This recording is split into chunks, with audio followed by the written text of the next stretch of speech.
Tennessee football might be entering its most critical offseason of the Josh Heupel era. The Volunteers finished 8-4 on the season, and I'd say 3 of those losses, they're the kind that stick with you. They make you question about the future and direction of the program.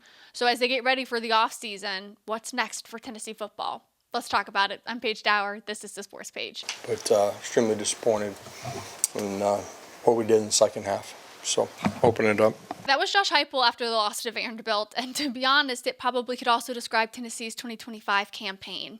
I'd say the gap between what Tennessee wanted to be in the SEC to what they actually were, it was huge. It got exposed. And for Tennessee to regain that ground in the SEC, be a competitive, complete team once again, a lot needs to change here in the offseason. So let's talk about it. And I think what would probably set the stage the best is talking about roster turnover. Tennessee had to cope with a ton of roster turnover across the board heading into 2025, whether that be additions by way of the transfer portal or subtractions by way of the transfer portal, high school signees and role guys being pushed into starting jobs. There was a lot for this team to overcome in 2025. Starting on offense, it's 3 or so new offensive linemen. It's pretty much a trio of new running backs, a trio or 2 new wide receivers, and most importantly, a brand new quarterback. Yet despite all of that change, they found a way to be the 6th best total offense in the country. So heading into 2026, I'd say for offense, it's a cautious confidence that this team and fans alike should have. You have your 2 of your 3 wide receivers coming back. You have a lot of confidence in the young wide receivers already on the roster. Most of your running backs are coming back, hopefully, and key players on the offensive line are coming back. Your main questions, of course, would be who is going to be the center for Tennessee, and better yet, who's going to be the quarterback in 2026, Joey Aguilar or a new guy? So that's why I'm saying cautious optimism, cautious confidence heading into 2026. On the flip side for defense, they had plenty of turnover as well, right? You had to replace a couple defensive linemen and then your 2 edge rushers. You also had to replace both of your corners. So there was a lot that happened on defense. But with that change, they ended up going from one of the best defenses in 2024 to the 86th total defense in the country in 2025. That tells me that there was a lot that happened there on defense. Both sides of the ball did not have the benefit and luxury of depth, yet for some reason something was going on defense. And on Monday, I asked you all, if you had full control of this team, what would be the one thing that you would fix here in the offseason? And most of you said defensive schemes and tackling. I can't argue with that. I think there's a lot of truth to what Tennessee needs to fix there on both sides of the ball. And I would say for Tennessee to regain ground in the SEC, they have to address defense. They cannot continue to afford to have their defense be a roller coaster in 2026. Where we haven't done a good job, and I think you're aware of it, is the third downs. We got to be better. We got to be better. We got to be more consistent in having those opportunities, and it's been different reasons why. Not executing it, not making a play, not knowing the situation in those moments. In 2024, Tennessee had one of the best defenses in the country, like top 10 scoring defense, gave up about 16, 19 points per game. You flash forward a year, 2025, and all but the floor fell out. So what was the difference? What happened to have such a drop off in just 1 year? Well, I'd say watching the games this season in 2025, a lot of the defensive issues, it felt structural, meaning it's scheme, communication, situations, and maybe poor adjustments. I'd say when you have the same kind of problems re-arising week in and week out, you have those same problems regardless of the type of offense that you're facing, that tells me it's more than just, oh, that guy's missing a tackle, that guy took a bad angle and missed a tackle. Even though that happened, we'll talk about that in a second. It tells me it's something more. It tells me that this defense is stressed out, they're confused, they're out-leveraged. That's the issue, that's structural. And I think throughout the season, if you caught on to it when either the defensive coaches or the defensive players were talking, or here on full disclosure, communication was a buzzword that we heard a lot, and it ended up being more than just that one buzzword. In fact, you could see, and it correlated perfectly between the games. When communication was on par, we saw really good games. They looked pretty solid against Oklahoma and Florida. And when the communication was struggling, it wasn't as sharp, you see games like Arkansas and Vanderbilt and all of the yards that they're putting up on the ground, through the air, the third down conversions. You see that being a huge problem. That's where the tackling and the bad angles really re-arises.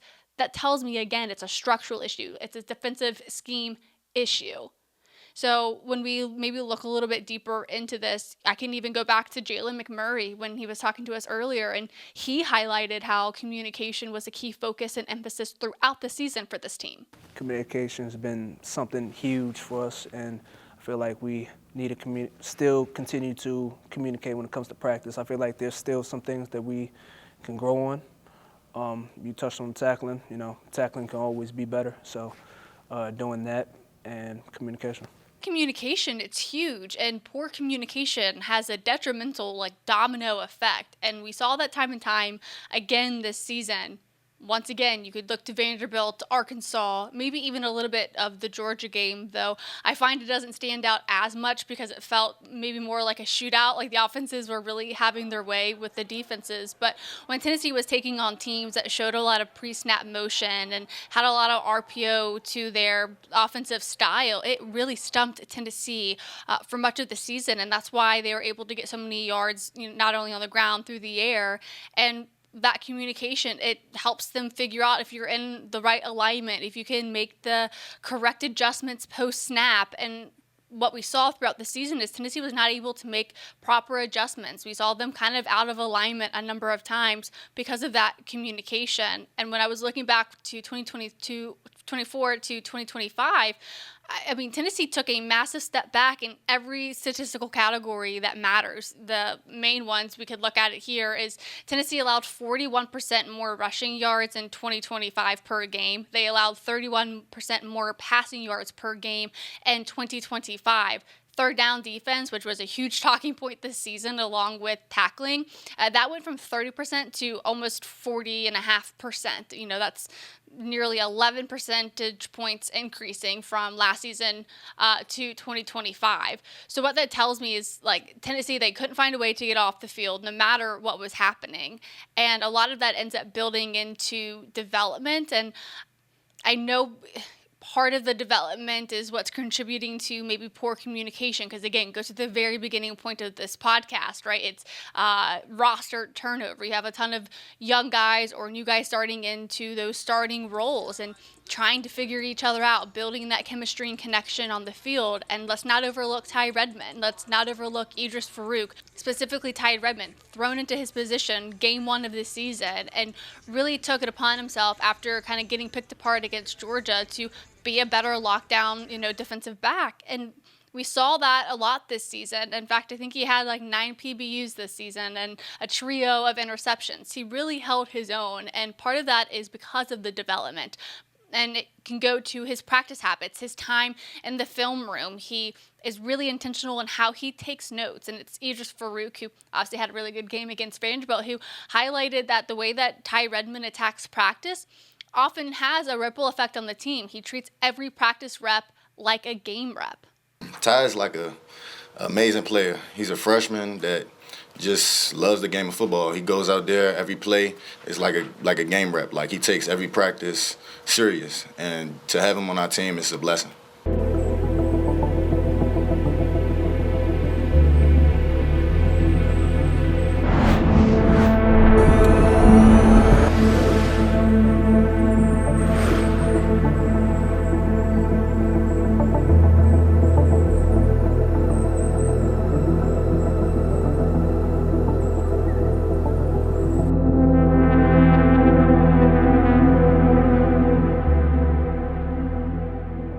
So here's the key point. Development, it can help you tackle better. It can help you play faster.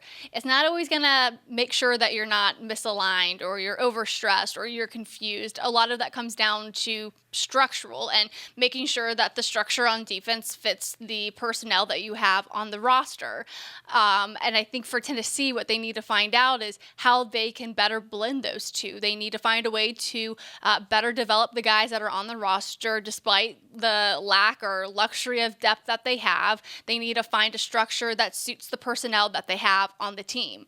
So what they need to do here in the offseason, to me, it seems like they have two options.